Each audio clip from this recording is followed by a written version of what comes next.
Bem-vindos ao canal Diário de Santa Faustina. Meu nome é Adriana e o vídeo de hoje é bem diferente de todos os outros que já fiz aqui. É sobre o que há de mais importante entre você e Deus. É sobre relacionamento, o nosso relacionamento com Ele. É sobre o poder da oração. E não existe uma só alma que não tenha a obrigação de rezar, porque toda a graça provém da oração.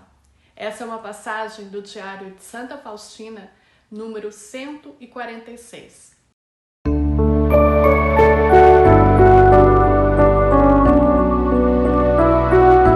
Mas antes, você sabe qual a diferença entre orar e rezar? Orar é fazer uma oração de maneira espontânea, é falar para Deus o que você está sentindo. Rezar é fazer uma oração já pronta, já existente.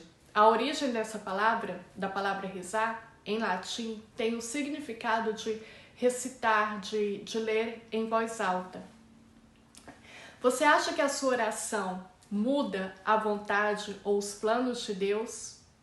Coloque aqui nos comentários que eu quero saber o que você acha sobre essa pergunta. Há várias passagens na Bíblia que falam sobre a oração. Em Tiago 5,16 diz o seguinte: portanto, confessemos os seus pecados uns aos outros e orem uns pelos outros para serem curados. A oração de um justo é poderosa e eficaz. Aqui fica muito claro o poder e a eficácia que há em uma oração e na importância de rezarmos uns pelos outros. Jesus nos convida incessantemente a termos uma vida de oração. Ele quer que a nossa participação, que a nossa cooperação no mundo, no plano espiritual, seja ativa. E se somos chamados a sermos santos, a oração é o ato principal para se chegar à santidade. É o nosso meio de comunicação com Deus. Santa Faustina conhecia bem a necessidade da perseverança na oração e expressou isso através da sua própria vida. Desde a infância, ela foi fiel à oração. Em outro vídeo aqui, eu citei o exemplo do pai dela, que começava o dia com a oração, antes do sol nascer, cantando fervorosamente o ofício da Imaculada Conceição. E isso teve um impacto muito forte e positivo na vida de toda a família de Irmã Faustina. Ao longo dos anos, no convento, ela se tornou uma grande intercessora pela conversão dos pecadores, dos enfermos, agonizantes e pelas almas do purgatório.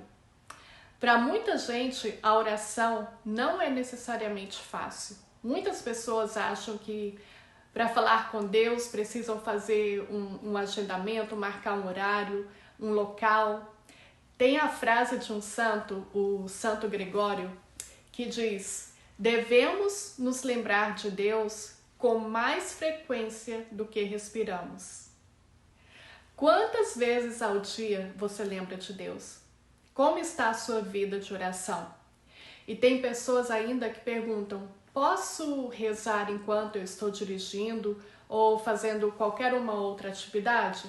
Claro que sim. Isso não é desrespeito, pelo contrário, é uma maneira de estarmos unidos a Deus a todo e qualquer momento.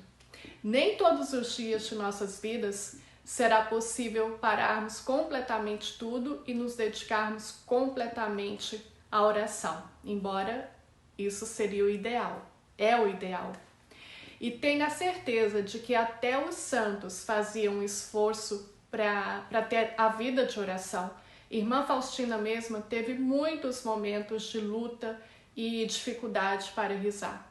Muitas distrações e empecilhos vão acontecer nos momentos em que você parar para falar com Deus.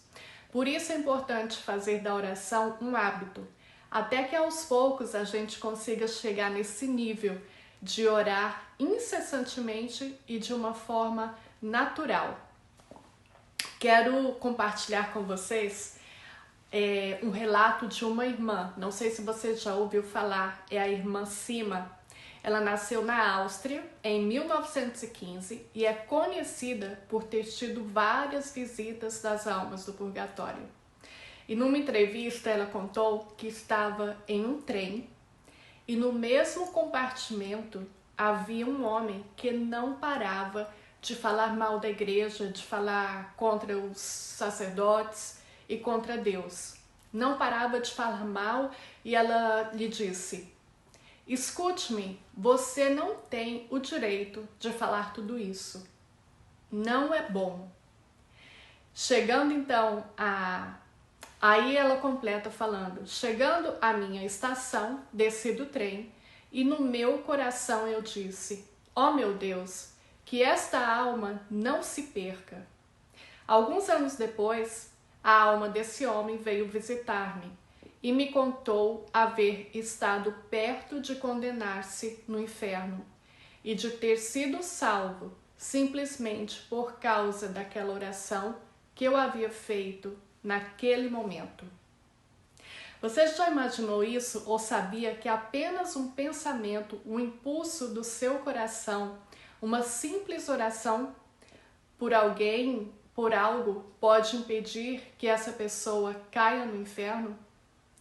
Tudo depende da intensidade da sua fé, da sua confiança. As suas palavras não precisam ser longas, bastam que sejam sinceras. O desejo de você rezar já é uma oração em si. Isso é muito profundo, vale uma boa reflexão aqui. Deus é onipotente. Isso significa que seu poder é ilimitado.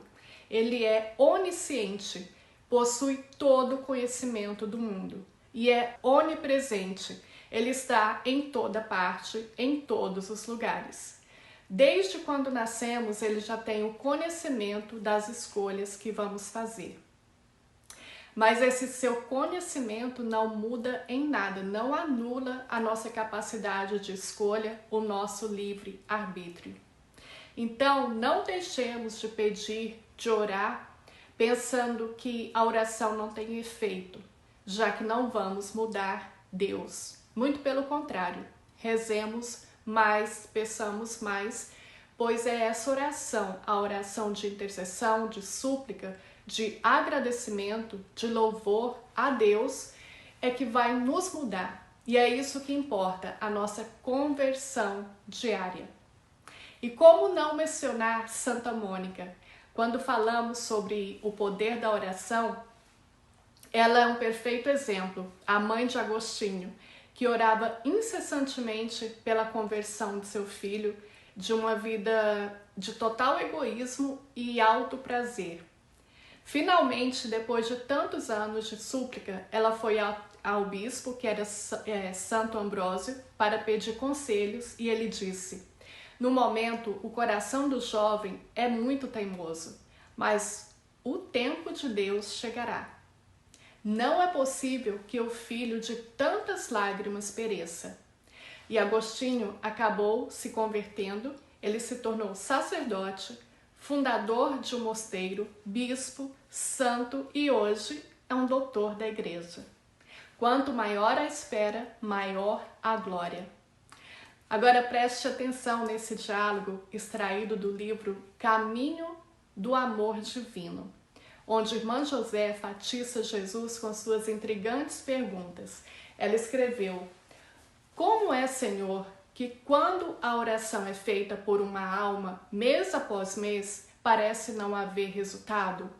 Como é que aquele que tanto anseia pela conversão dos pecadores deixa seus corações intocados para que muitas orações e sacrifícios sejam perdidos? E falei com Jesus sobre 3 pecadores e, em especial, 2, por quem temos orado tanto. E Nosso Senhor respondeu: quando uma alma reza por um pecador com um desejo intenso de sua conversão, sua oração geralmente obtém a conversão do pecador. Embora, às vezes, apenas no último momento, e a ofensa dada ao meu coração é reparada. Mas em todo caso, a oração nunca se perde, pois por um lado ela me consola pela dor que o pecado ocasionou, e por outro lado, sua eficácia e poder nunca são desperdiçados. Se não a esse pecador, então há outros mais dispostos a lucrar com isso. Você também provavelmente já fez essa pergunta a Jesus. Por meio desse diálogo, vemos a importância da perseverança na oração, da paciência.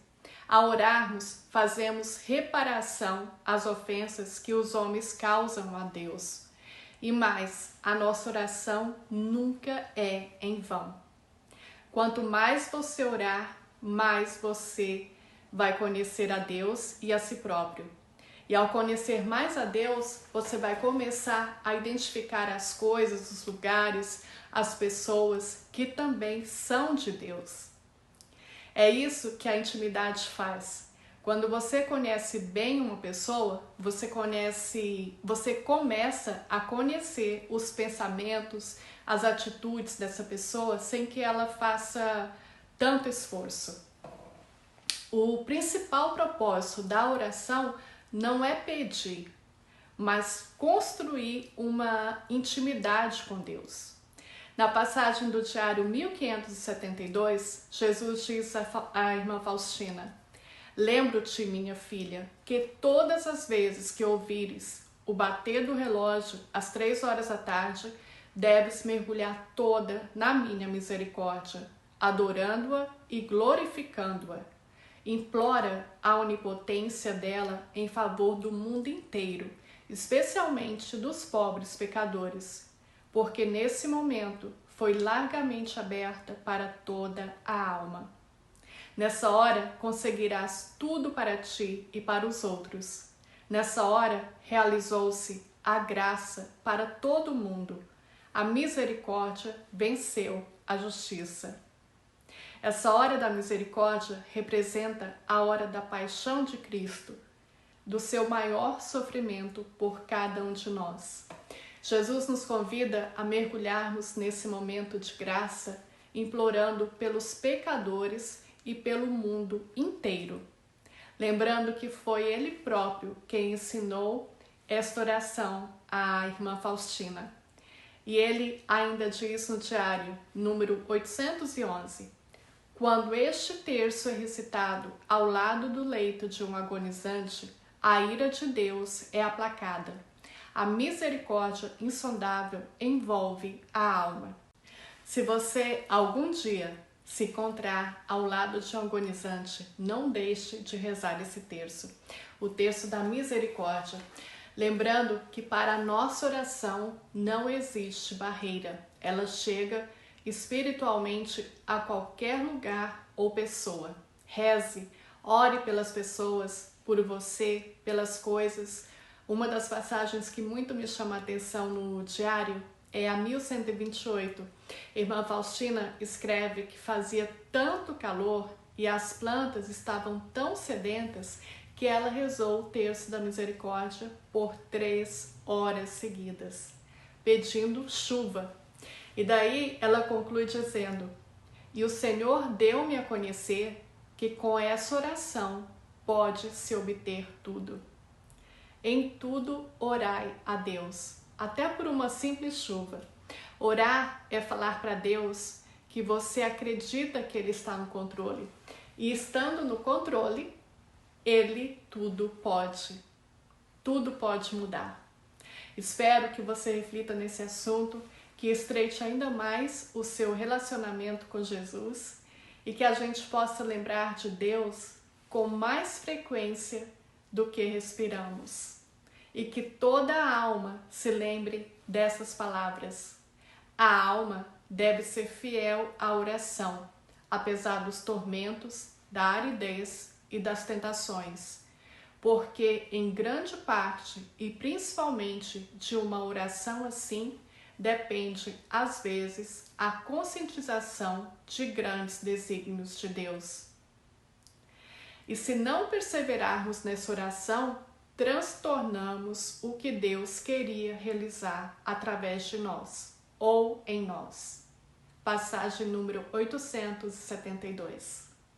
Obrigada por estar aqui no canal. Peço que você deixe o seu comentário, o seu like e compartilhe este vídeo para que mais pessoas sejam mudadas pelo poder da oração. E juntos dizemos: Jesus, eu confio em vós.